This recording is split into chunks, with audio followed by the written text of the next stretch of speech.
Hey everybody, thank you for joining me today. So today's video, we're continuing on from our Technique Tuesday video, and we're going to dive right in using the Vicki Boutin collection,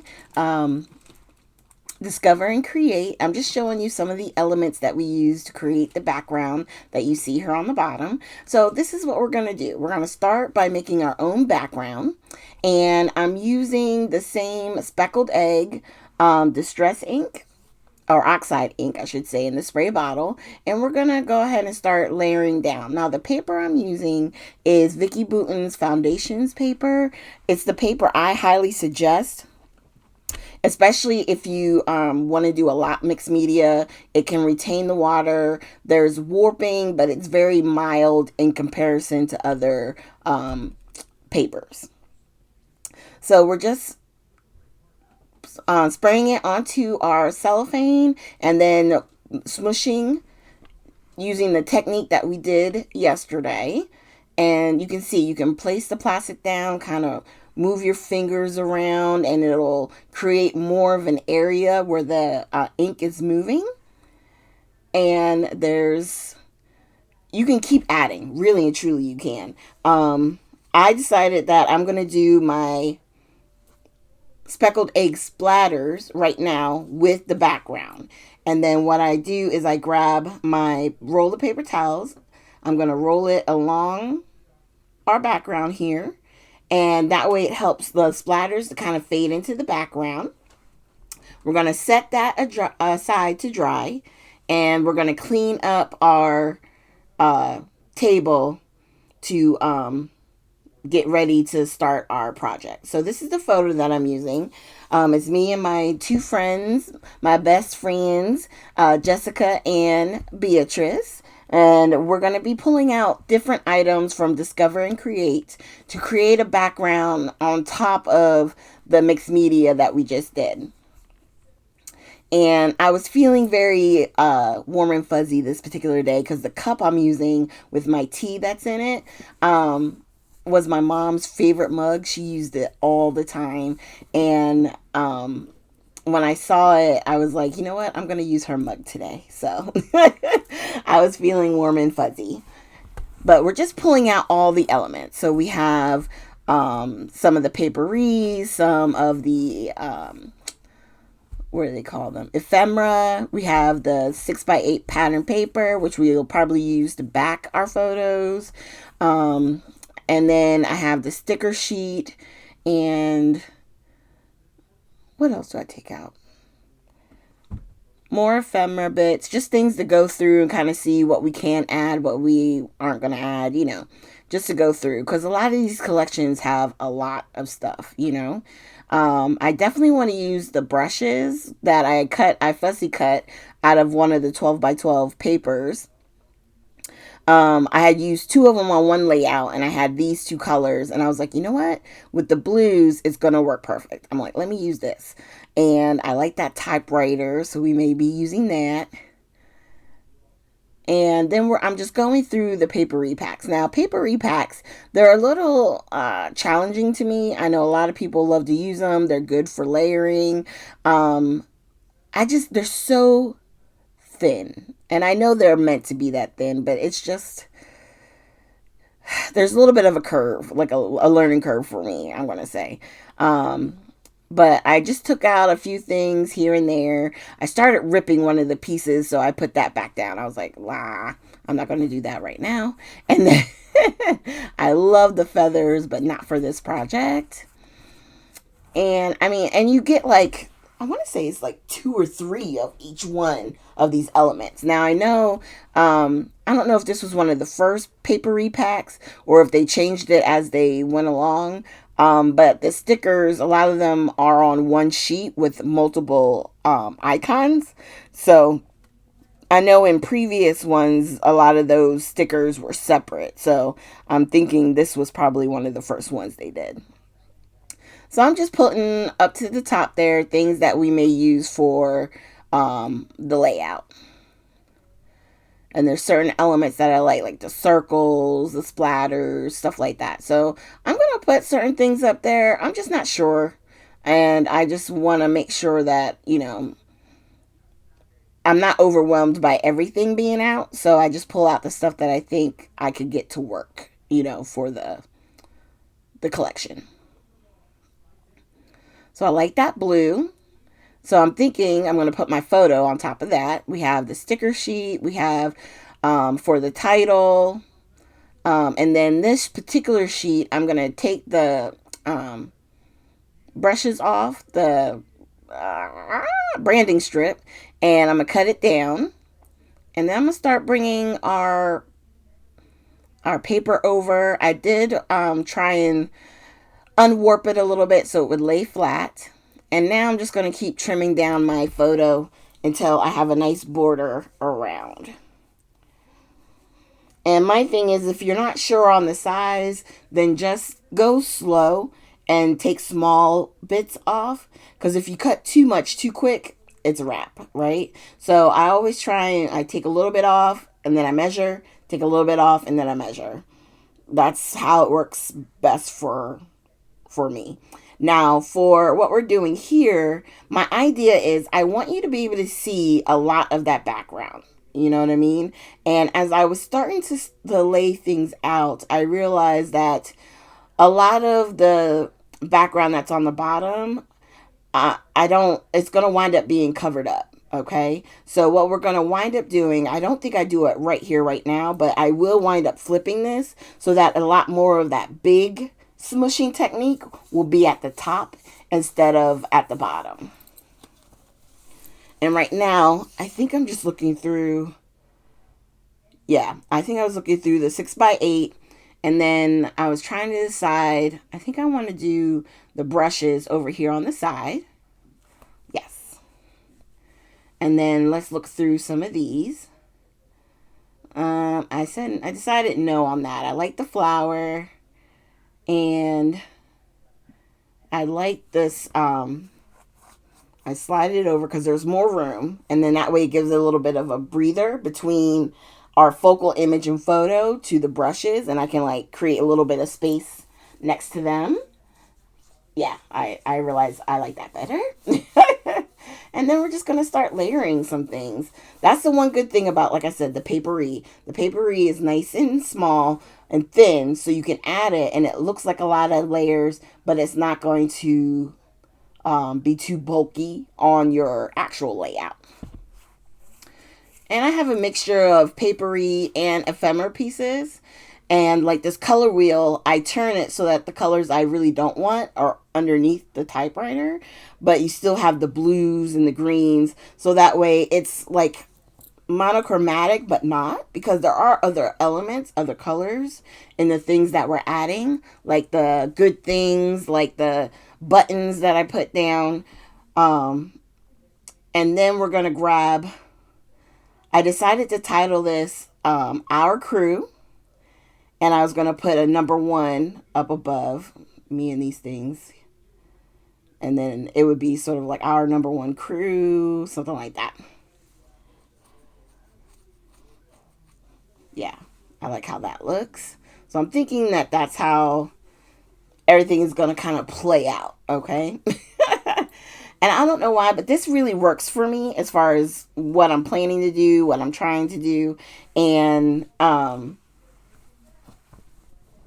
I don't know, it just works out better this way when I lay everything pretty much out and then just start gluing things down.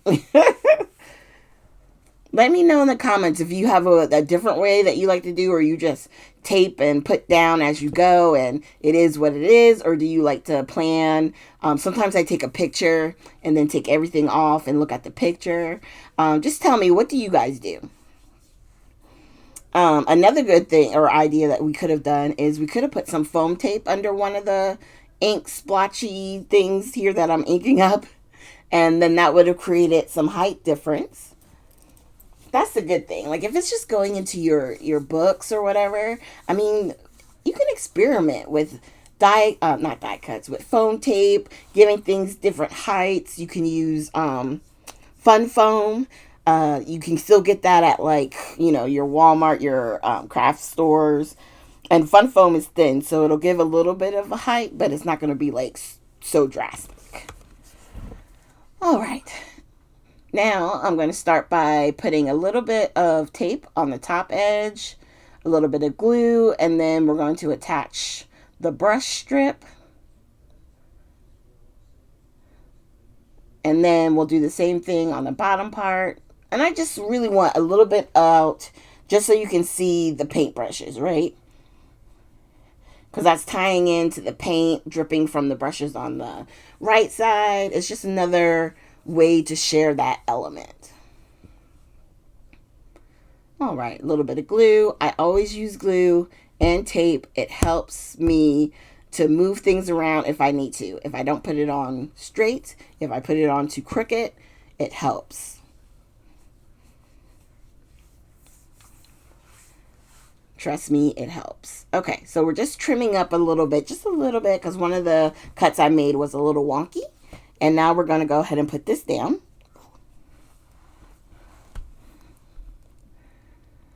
And on this part, I am going to attach the that palette underneath and then just add a little bit of tape on it with some tape runner and then put that down. And then boom, there's that. And then we're going to put the photo on top. And now that I think about it and watching it, I may have already turned the page when I brought the paper back over, because sometimes that happens to me when I set it off to dry and then I bring it back and then I put it in a different setup. But I wanted to make sure that, especially where the title was going, you were going to see the smushing technique. So the thing with mixed media is a lot of the stuff that you do on your base paper winds up getting covered, but there'll be sections where you can see that technique or that element peeking from behind. And that's what you want to do. So sometimes it looks like you do a whole lot and it's kind of looks like it's overwhelming, but by the time you add layers and layers on, it really makes it go back to the back and just gives it a little subtle look. Now, with putting down the photo, I didn't press fully down until I put the pieces underneath, and I'm doing the same thing here on the side. And then gluing that down. And then I'm going to put the typewriter kind of here on the side. I was going to use some tape, but I'm trying to get elements of it down and up before. Yep, there we go. And then we're going to put the flower. Now with the flower, I do use some foam tape. I had some extra on the side, and I'm just going to cut a few pieces so that way the part that's hanging off the photo is at the same height of the photo, and the parts that are on top of it I just put a little bit of glue. Okay, so now for these buttons that I put down in random places, I'm going to go ahead and glue those. Put a little bit of glue behind the elements that I added to make sure that they stay down. And then we're going to put on our sentiment. So our crew is going to go down. So our, and then when I put down crew, I am going to make sure that there's a little bit of space so that way I can put that number 1 right in the middle. So I'm just playing with it, trying to see where I want to put it. When it comes to the these words or anything that has glue already on the back, I do add more glue only because I find that it's not strong enough to stay down, especially when you're using a mixed media technique. So if you're using, you're inking your background, you're using paste or any type of a textured background, always use wet glue, okay? And now we're going to put down a few things from the foam page, some gold circles, and then I'm going to grab some circles with the hearts in it from the sticker sheet. And again, putting a little bit of glue down. Now that one says, I have it right here. It's so far away while I'm trying to record, but this, the one up in the top right, I put, "This is us." And then I'm looking for, oh yeah, it's the black circles with the gold hearts. We're going to add some of those on. basically creating sort of like a triangle. So down here on the bottom right where I'm gluing, up top where the other circle was, and where this orange one is, we're creating sort of like a triangle right in the middle. So your eye goes right to the photo. And now I'm going to grab one of the stickers from the um, Paperie collection. And I like these. They almost feel like washi stickers. So what I decided to do was I cut it in half, and then I trimmed out some of the inside part of the circle. And really, even up close, I mean, you can see a little bit of it, but I liked doing that only because it makes it fade a little bit better into the background. And then when you splatter and do stuff on top, it doesn't draw your eye. Your eye still goes straight to the photo. Okay.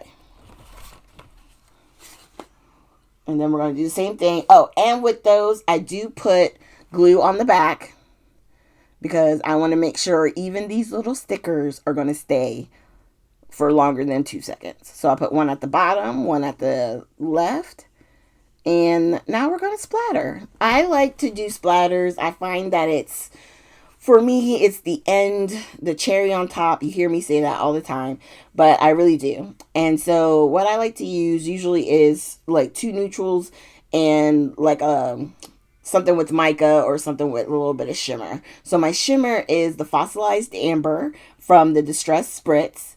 And then we already did the speckled egg, which is in the background. And then I'm using black to tie in all the black accents that are in this collection naturally. And since it's on white, I don't believe I used any of the white spray, but we'll find out in a second. I may have proved myself wrong. No, I did not. A lot of times I only use the white spray if it's on colored, like a lot of colored paper, because the white does stand out. But I think the black, gold, and the blue are perfect. And that's our final project. So we took our smushing technique and turned it into a really pretty layout. And I'm not going to lie, the smushing technique is probably one of my favorites to do and the easiest to do with the most minimum amount of cleanup, especially for when you're trying to do a lot of layouts or get a lot of things done. So thank you guys so much for joining me today. Please, if you haven't, done so, consider hitting the subscribe button and give me a thumbs up. I would greatly appreciate it. And I look forward to seeing you guys with our next week's video. Have a great one.